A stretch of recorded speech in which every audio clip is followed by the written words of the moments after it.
From the Brayford to the limits of the imagination. This is 107.3 FM, Siren FM. Another fantastic Siren quote there from, I'm not sure who I think that that's was. My favourite link into I wonder if that was a celebrity voice. A lot of them are. Really? Yeah, I Like think who? so. There's a Zane Lowe one, a Calvin Harris one, Just Jack, the Kaiser Chiefs. They don't have an Emily Browne one though yet. Not yet. In the pipeline. Just you wait. So you're listening to the American Dream Team here at 5 o'clock or just slightly after on Tuesday the 31st of January. A month of the year, a month of 2012. It's almost gone already. Scary. Very scary. I'm your host, Jack Harrison, hopefully keeping you entertained and informed for the next 2 hours or so. Mm-hmm. We would usually have Jodie Orton as well, but she has jetted off to America. I believe she's on a plane as we speak somewhere across the Atlantic. It's all right for some, isn't it? But, every cloud, we are able to welcome a new guest to our show this evening. Our number one fan. Our one and only fan. You may know her name. We've got Charlotte Buckell. Welcome, Charlotte. Hello, everybody. We also have Ben Steele. Hello. Our social media guru, our sports expert. Let's go with guru. I'm definitely okay with that. And, of course, our regular co-host, Emily Browne. Hiya. So just the four of us this evening. Yes, I know. There's a few of us, but I think it'll be fine. Not the quantity, but definitely the quality, I think we have the quality right here. Lots of quality. A lot of quality. If you are listening to the show and you want to join in online, you can do via Facebook, on the American Dream Team page, via Twitter, Ben. Which is at Siren ADT 107. And I'm sure you'll be tweeting throughout the show I'll do my best. As usual. As per. Yeah. And after the show, if 2 hours isn't enough of the American Dream Team, you can listen to previous shows, Emily, at theamericandreamteam.tumblr.com. Indeed. Yeah, and that's got all the shows on it so far, though, except for last week, but I just popped up the interview that we had with Jessica Latshaw last week, because I thought that was the most important part of last week's show, and I thought I'd get it all up. And we've had quite a few. We've had 56 views the last time. Yes. 56 listens, excuse me, the last time I checked. The Siren team and Jessica Latshaw seem to have developed a close friendship bond on Twitter. I did notice this. Everyone is pretty eager, I think, to go and see her. I think Jodie is seeing her in New York. Jodie is apparently, from my various Twitter stalking, is going to have brunch with her in New York tomorrow. Very nice indeed. We're not jealous and in any way. On top of that, I think she's also going to Boston to see our previous musical guests, Mission Hill, play at the Hard Rock Cafe in Boston. So wow. It definitely is all right for some. I know. Exactly. The power of the American Dream Team. We can jet you off anywhere. Sort of. I wish. We can pretend through the power of radio to jet you off anywhere you want. On that note, shocked silence. On the show tonight, later on, we will be looking at the history of the Super Bowl and previewing this weekend's big event in Indianapolis. Yes. Indianapolis. And we'll be talking to two of our studio members who were in America for last year's Super Bowl, who will be telling us their experience. Although we must remember it's before 9 p.m. So I don't think it got too crazy, but we'll see what we can remember. We'll of course be looking at the latest news from America. I will be talking to the level 3 American study students that you all are on our. Don't say that. That's scary. Level 3. We've beat 2 bosses, and now it's the final boss, aka named dissertation. Well, speaking of dissertation, I think later on we will be. I'll be asking you what it is you're doing for your dissertations, and we'll see how interesting you can. I know how much we've researched. Yeah, this will be. Oh God. We also, of course, have the final of January's random American quiz of the week. Seeing as Jodie is, as we say, in America. Or win. On her way. Ben wins by default. If only that was true, Ben. Unfortunately, Charlotte has stepped into the breach. And will be taking I will her from beat Jodie. you, or I will try my hardest. You've already got a 2-0 lead, so you've definitely been given a helping hand. Healthy start. Yeah. Thank you, Jodie. And also tonight as well, for those listeners who would like to get involved, every song tonight has a special link, has something in common.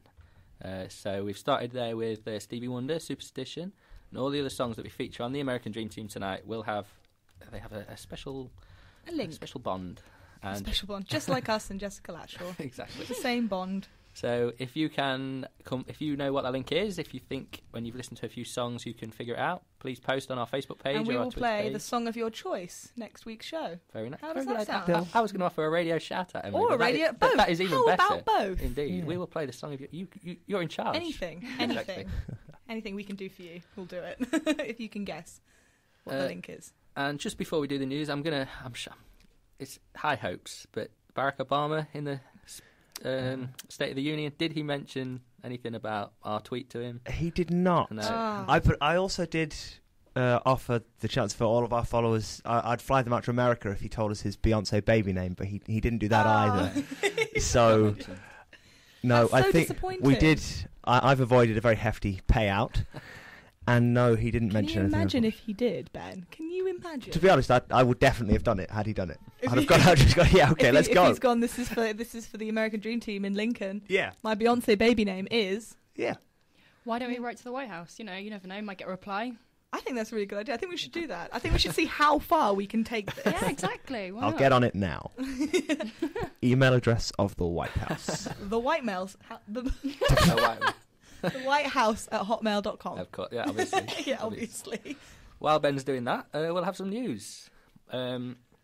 Tonight, Florida has begun voting in the state's Republican primary as both Newt... That's a nice cheer. I like that. Is that for the political news? Yeah. Yes. Thank you. The News is political news. We're all very excited about it. Well, I certainly am. I don't know if anyone else. It's all very exciting. Heating up. As Newt Gingrich and Mitt Romney look to further consolidate their early victories. Mitt Romney looks set to do that after he surged ahead in the polls, leading Gingrich by 15 percentage points. The remaining candidates, Ron Paul and Rick Santorum, they obviously don't feel like they've got much of a chance because they've abandoned campaigning in Florida and moved on to the next states. Oh. So All right. Well, that seems a bit silly. not even there. Florida is a particularly interesting election state because of the diversity of voters, ranging from like young Hispanic voters to retired pensioners who often, as the Emigrate yeah, there. a butt of Yeah. American sitcom jokes, are sort of shipped off there in their later years to Yeah. the retirement homes. Sort and of what have the Brighton of America. The Brighton of America. Yeah, I like that. 'cause Brighton, it's slightly bigger. you. Florida. Yeah, Yeah. I know which one I'd prefer to be in. Florida all the way. No, actually, I'm a big fan of Brighton. Brighton's great. What are you talking about? Anyway, on with the On news. with the news. Despite trading in the polls, Gingrich is continuing to push his case as the only viable Conservative left, doing so by campaigning with the son of former President and Conservative favourite Ronald Reagan. He has also won the endorsement of Herman Cain, who himself was forced to drop out of the race after revelations about his private life.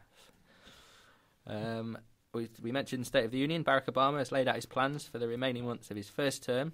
In his State of the Union address, as expected, he continued to push his policy of higher taxes for higher earners and used the speech to urge China to work more closely with America on currency issues. Commentators suggested that the atmosphere in the room was tense and that there were only sporadic moments when both sides of the House of Congress applauded, such as when Obama praised the military. Everyone was obviously behind that. But despite the obvious partisan feel, though, both Democrats and Republicans were united in the week as Gabrielle Giffords, who we announced... Well, we didn't announce it. She announced No, we broke that the would news. be We extreme. broke that news. Who we told the story last week that she's the congresswoman who survived a shooting in Arizona last year, made her final appearance on Capitol Hill before resigning her seat. At the State of the Union, she was embraced by the president among scenes of applause, and when her resignation speech was read aloud that following day, many of the US House of Representatives were left in tears. Very emotional scenes. Oh. I wish our parliament was like I know, that. very Just exciting. tears and hugs and love. No. British stiff upper lip. That's what No. it is Yeah, for pretty them. much. You almost expected them to break out into a USA chant any minute. That's exciting. On to other news. Classic UK sitcom Only Fools and Horses is being remade in the US Oh, no. by No, ABC. not another US dear, remake. Oh dear. The network is to make a pilot which will be penned by Scrubs writers Stephen Cragg and Brian Bradley. Double oh no. Only Fools and Horses by the Scrubs writers. yeah, We'll ABC see. said it would follow the same formula of the two brothers who concoct outrageous, morally questionable get-rich-quick schemes in their quest to be millionaires. If the pilot is picked up, it will become a series later this year. As the groans probably gave away, UK sitcoms have had a checkered history in America. The Office, of course, massive success That was in its very 8th season, but incarnations of absolutely fabulous, faulty towers, men behaving badly, and coupling, to name a few. There's Skins as well. Failed. Which was they did awful. American They Skins. did American did. Skins, and it was absolutely horrible. You can't do those. Although with Skins, it's different from sort of sitcoms, because with something like Skins, you can't, because of the humour, the Britishness of it all. Yeah. If you try and put it in an American setting, it just doesn't work. It can't work, really. So they also apparently, my dad was telling me, I hope I can say this, but they were thinking about an American Misfits. Oh, interesting. Which would be very interesting, but again, I don't think they could do it because Misfits is special because of its because of the British humour and all the rudeness of it all. I've only seen clips, but they did Shameless as well, didn't they? And Shameless Yes. apparently did very well, has done well. A I lot of watched a people said it's couple. better. Yeah, I watched a couple of episodes. It's not as rough around the edges, so to speak. Mm-hmm. right. It's Well, but if they But it has done very well. tried to copy it, it probably wouldn't be the same. But if they maybe tone it down to the American audience, I wonder it what can American perhaps shows they could work. bring to England for. We've brought quite a few. You've got to be honest. No, but remakes. Oh, okay. Not Okay. like 'cause obviously everything from the Yeah. States Yeah. tends to end up here. Yeah. Like the On rubbish bin E4. of everything on E4. But sort of anything uniquely American that they could do here. Imagine a British remake of True Blood. That would be Hilarious. That wouldn't It'd be be. like some cheesy zombie film. It would be awful. It would be pretty bad. But it's set in the same universe. I don't know. Have a think. I'm quite interested. Yeah.